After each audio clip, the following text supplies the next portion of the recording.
Sure. So I'm Tracey West. I am, God dear me, where do you want to start really? Work-wise, I'm CEO and co-founder of an international reforestation charity called Forest. I'm also patron of a women's organization it's called Dorset Women CIC, but for a decade it's been called WAND, Women's Action Network Dorset. So that helps women and girls in crisis across the whole of Dorset, particularly those that struggle in the, suffering and struggling to cope with domestic violence, and finding their way through that. I was a trustee for 10 years for the National Association for Children of Alcoholics, my mum being an alcohol dependent and for my earliest childhood memories. And I just felt that when she passed away, I needed to do something with that because there was no point in having all of that darkness if I wasn't going to do something useful with it. So yeah, I became a trustee for NACOA, retiring only to start my own charity. So, I mean, I know I'm a survivor of domestic violence as well, myself. Mum of 3, second time around her to an absolute soulmate of a husband. So never lose faith that love is never going to happen, because blimey, blooming well did for me, that's for sure. It took a long time to find him though, I must admit.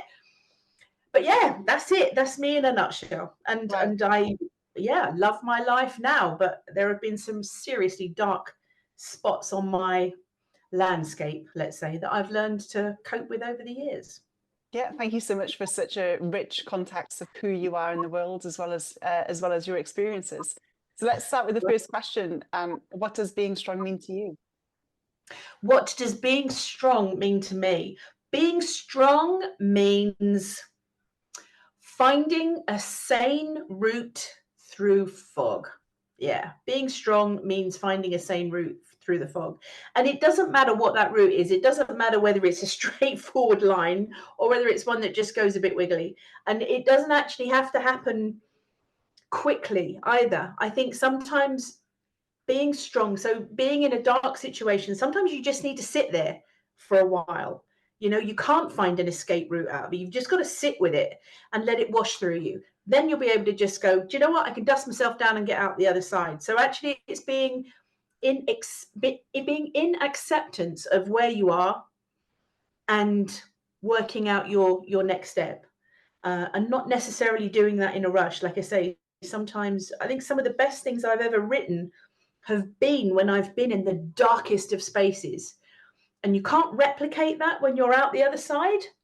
You sometimes just need to be there, and when you allow yourself to just be in that moment, you draw strength from that because you're in control of it. You're saying, I'm staying here right now and I'm just going to be with this.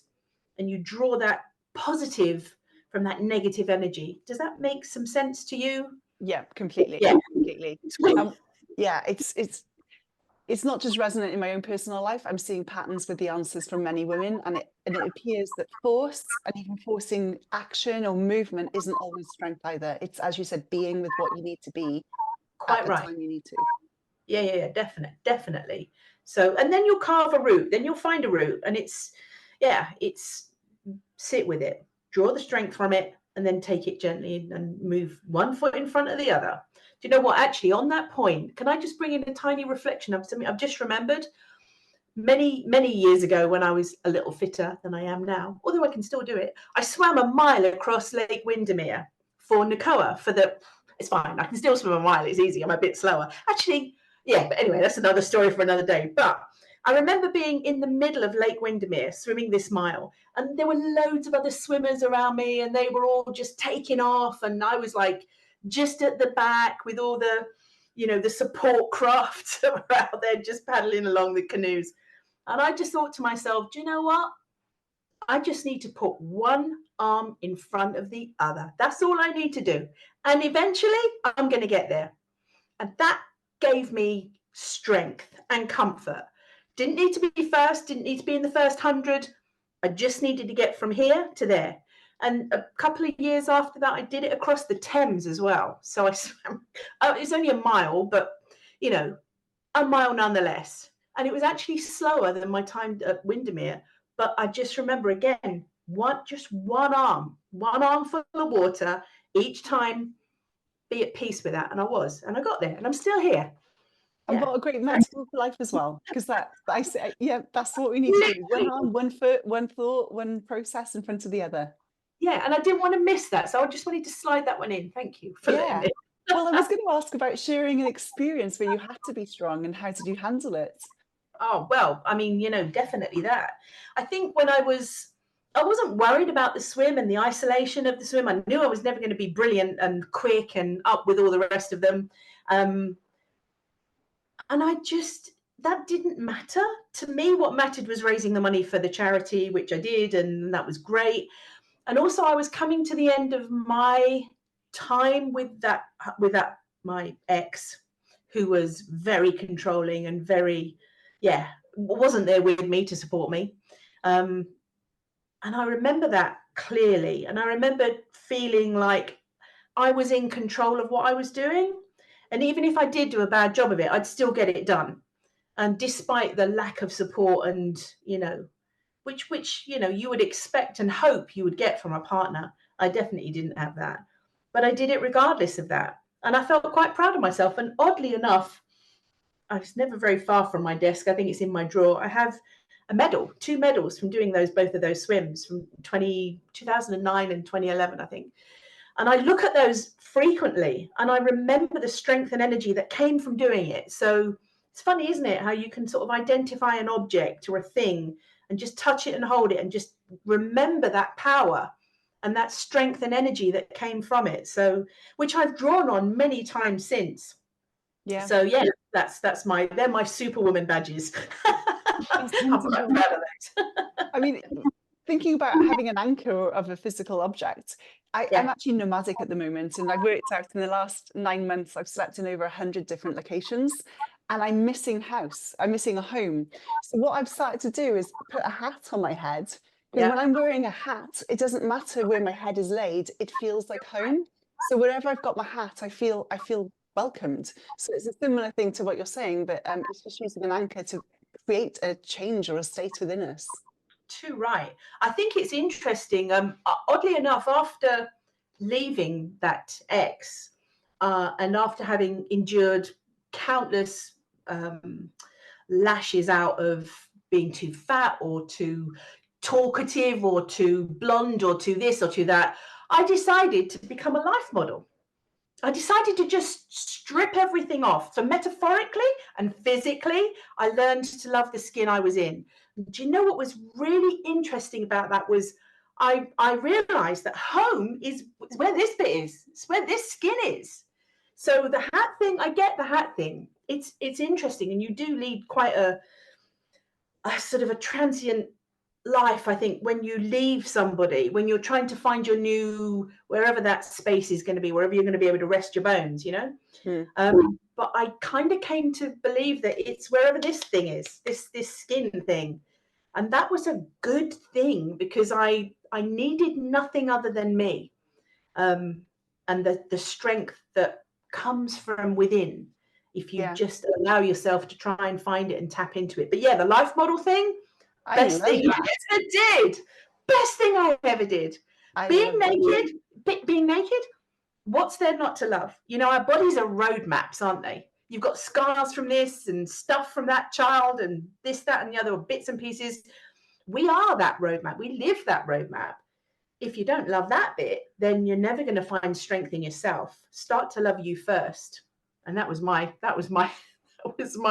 crazy route to doing it. Plus, you get to sit and meditate for like an hour and be paid. Bonus. Best advice. Best advice. Go and do it. I'm actually toying now. I'm going to look at life model classes and obviously jobs.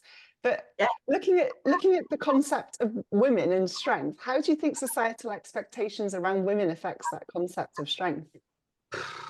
Blimey. I mean, we are just expected to be everything, aren't we? We're expected to be the CEO of this, the head honcho of that, the top parent at this school, the organizer, the friend to someone that's having a heartbreak. We're expected to be a million different things. Good analogy, putting that hat on. Again, it's just another 25 hats that we have to wear all the time. Society is always going to put those pressures on us. We're always going to be the ones that go, Well, of course you can get on and do it. Of course you can manage that. Of course you can balance those things. You're a woman. And I mean, yeah, we are a superpower. My superpower is being a woman, even with the fragilities and the vulnerabilities that I accept that I have. I am not really superwoman. I try to just be very strong about things, but I do accept that there are bits that are going to break me every now and again, but bloody hell, I'll get back up on the horse and continue, you know? Society's always going to be that way towards women. We are looked upon as being the weaker sex. It's a load of rubbish, isn't it? We are up there, mate. We can do it. Stuff society. Get out there and make the changes. But just accept that that's how we're always going to be, I think, featured in the media and other such places. Yeah. And don't look at them. Yeah. Don't look at them. If they annoy you, don't look at them. Just carry on and be strong. I'm already in love with you, Tracey. I'm so glad we connected.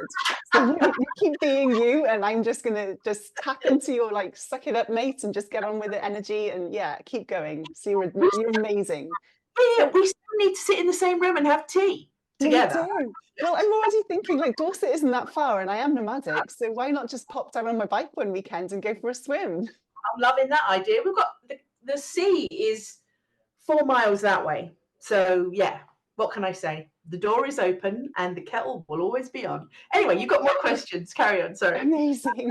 So what are some common misconceptions about strength that you've encountered along your beautifully checkered life? Common misconceptions about strength. I think they come when I've had lots of dealings with women that have been in domestic violence situations. So domestic violence isn't always about being punched, incidentally. Domestic violence, domestic abuse has many, many forms, from financial, physical, emotional. I mean, the list goes on. There are about 7 or 8 different very common types of abuse that can occur. And when you talk to a woman who is either enveloped in that, or recently trying to come out of that, trying to break out of that, you can see that they are just, I don't know, they are just so desperate to see themselves at a future point, you know? And even though circumstances may be different, because interestingly enough, I don't just deal with women here in the UK, in Dorset, that are in those situations. I, as co-founder of Word Forest. So Word Forest does a lot of women's empowerment in Kenya.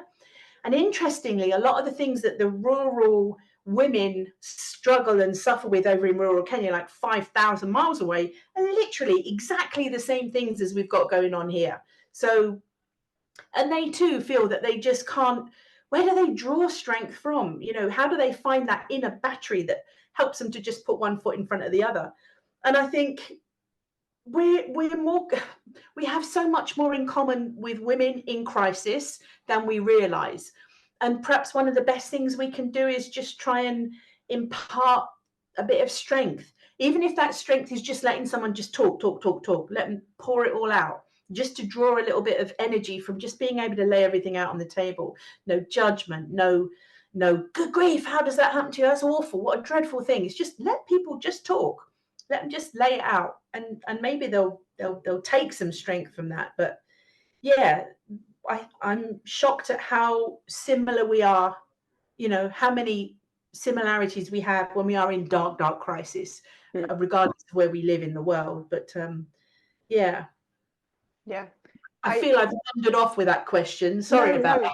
I mean, I don't share about it enough. But I've come out of a domestic abuse relationship as well. So I was engaged to a man which was very emotionally and financially controlling. I couldn't leave the house without his permission, couldn't spend money without his authority. My friends had to be vetted by him, and most of them didn't pass the test because probably he felt threatened if I had external connections, regardless of the gender. And you know, we left, he broke up with me in 2016. I didn't even have that say. 2012, what am I saying? But I still feel the ripples today. It's not, you know, and people look at me like I'm fiercely independent and have my shit together. And I'm going, yeah, it took me 5 years to get a contract for a mobile phone. I was so panicked over the control of being tied to a mobile phone provider. It's hideous, this experience. So what you're offering and the space for women to explore together is hugely needed and needed to be vocalized. Do you know what? If this is the first time you've said it, first of all, respect and huge virtual hugs being sent to you right now. And I'm telling you something else as well. Every time you take possession of that shit, and I'm glad you said shit. I was wondering if I could slide a shit in from the side. Every time you take possession of that shit and you discuss it, you're taking control of that. You are putting a nail in the coffin of that shitty memory. So bloody well done, you. You owned that. And I think sometimes we have to own that, don't we? We have to like say, it happened, being a child of an alcohol dependent mum, right? What was I to do with that choice, that life choice for my mum? She was addicted to alcohol. She just didn't have the strength to fight it. It's a disease. And so, you know, I can't be cross with her. There's little point in that. I tried to parent my mum and, you know, show her the way to be stronger, to be able to cope with her demons. And so, but ultimately she couldn't do it. And I think it's almost like saying to someone that's a diabetic, well, can't you have a word with your pancreas and just say, come on, just get it together. It's like, doesn't work that way, does it? You've either got it and got the ability to deal with it, or you haven't. And yeah, it's quite interesting, but you took possession of that. You put another nail in that coffin of the dark. And do you know what? It's like, it will always be there. So you're never going to get rid of it. It's always going to be there, but it's in a drawer and it's tucked away at the back of your brain. And every now and again, it makes sense to take the drawer out, give the crap a dust off, recognize the fact that it's a part of your fabric. You know what I said about the body and the scars and the stuff? It's the same thing, but it's just inside. Then you shove that drawer away and tell it to go away.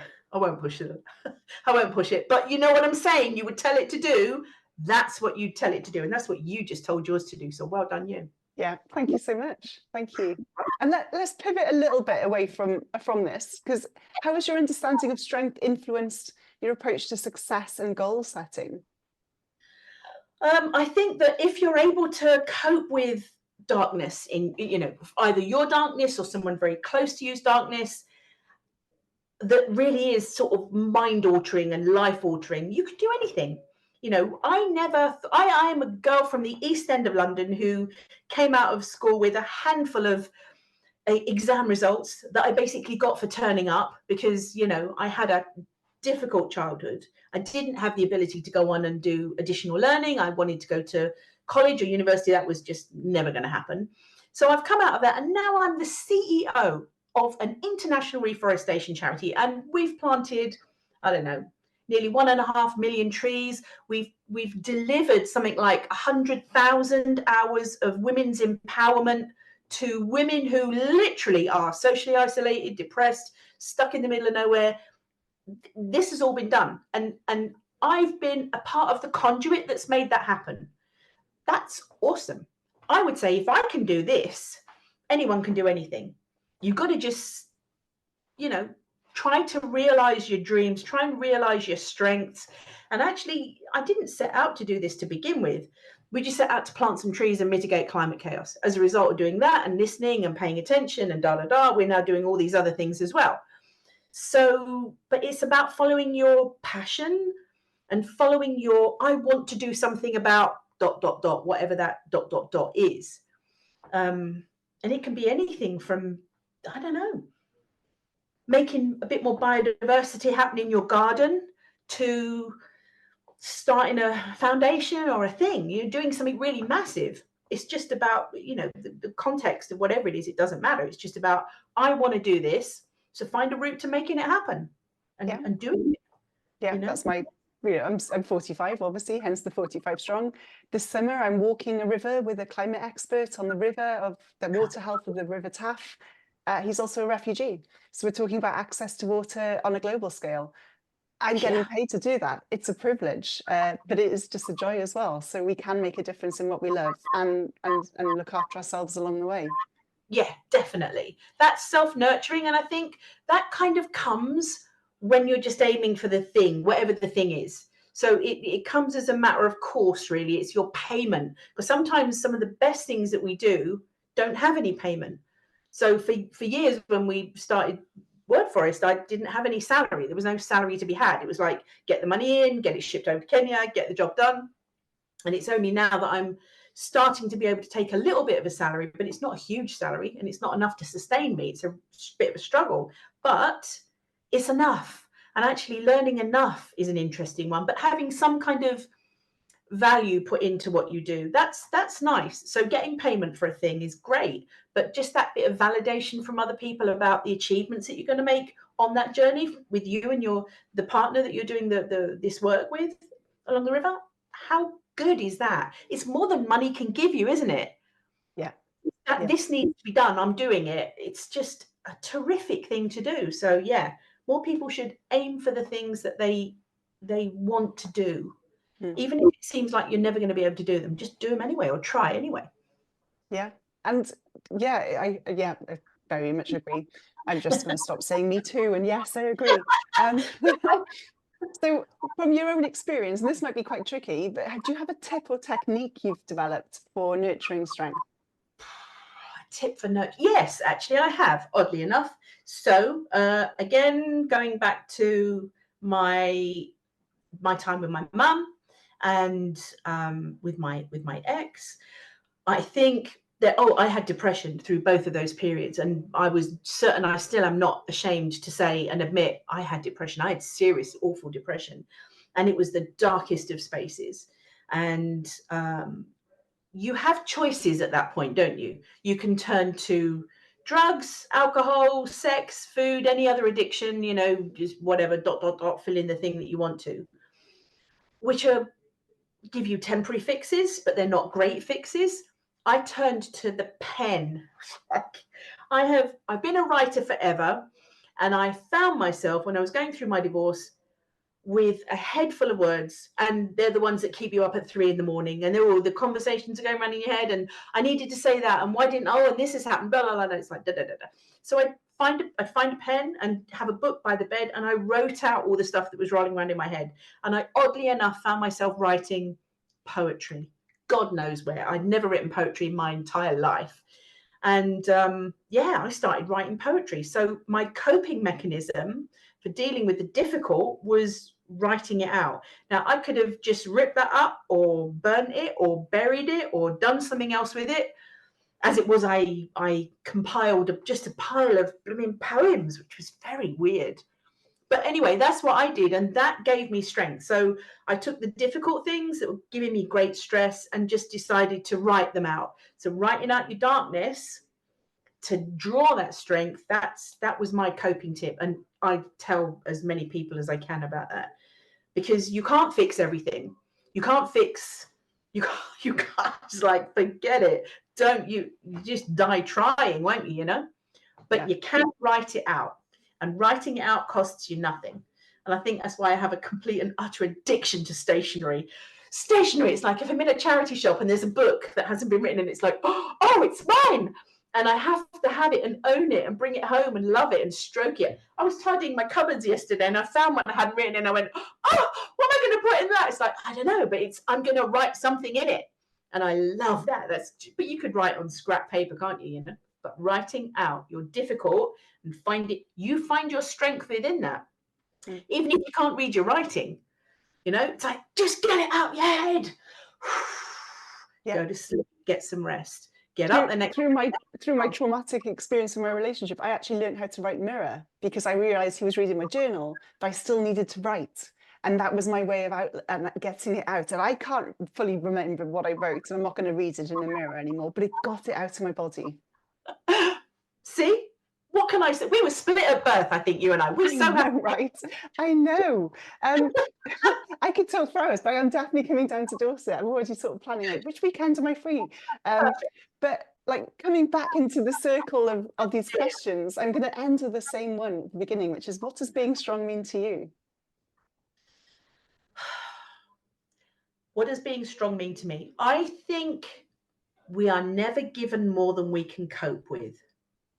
So for me, being strong is grabbing whatever that was that made me not strong and just batting it out the park and paying it forward. So doing this, I knew what this discussion was going to be about, and I knew it would be a scratch of the scabs of the horrible and the stuff you'd really rather forget. But actually, I hope that there are people watching this who go, I'm needing to focus and I need to find my strong. Where do I find my strong? So I'm paying this gift forward because I got my shit together, and I'm grateful for that. I'm still very aware of the fact that, you know, I am still able to crumple when I need to. And there's still this little nagging thing out there because he's still drawing breath, unfortunately. So there's always this worry that there's going to be a thing that will just make you go, oh my God, please don't. But giving that to someone else and saying, you've got this, do it in tiny little steps, and passing that knowledge on to somebody else, that there will be a brighter day. The sun will come up again. It's really difficult. So I think strength means I took the strength from other people and from the things that made me deal with what I had to deal with. And now my job is to give that on to someone else. So doing that through you, it's converting X into Y. And if Y means it gives someone else strength, then that actually validates some of the shit that I had to deal with. Otherwise, what was the point of having it? What was the point of all of that dreadful stuff going on if you can't convert it into something useful and then just say, look, here's a useful thing. It might be useful for you, and passing it on to someone else. So I think it's paying it forward. It's giving it to someone that you'll never know. It's pebble in the pond stuff, isn't it? You know, you're doing pebble in the pond. Your thing is pebble in a pond. You will never know how far your ripples go out. And I hope that this wonderful, light-hearted and serious conversation gives someone else a bit of strength, because we need strength. We need all the strength we can get, we women. Yeah, for sure. Yeah. Thank you so much, Tracey. It's been a roller coaster. There's no other way to say it. That absolutely. I was just caught myself halfway through, because, as you know, I'm making reels out of this, and I thought, how am I going to find 1.5 minutes out of this? Good luck. I know, right? I was like, I'll just do this bit and this bit and this bit, and I'll add it to half an hour, and it'll be fine. People will watch every single one of them. It'll be good. Do you know what? I think sometimes we try and make things fit into a box to make it just do a useful thing. And sometimes it's just, I mean, you know, just do your best, and your best will be good enough. You know, we always want more from all the things we do. I always want more from my day. I want more money that I want to have got more money in so I can do more things and plant more trees and help more women and do more stuff. And I have to sit at peace with what I've managed to do in that day. If I don't, then you'll just kind of constantly be going, I'm not good enough. I'm not good enough. And you know what? I am. And so are you. So whatever you choose to nip and tuck from this will be amazing.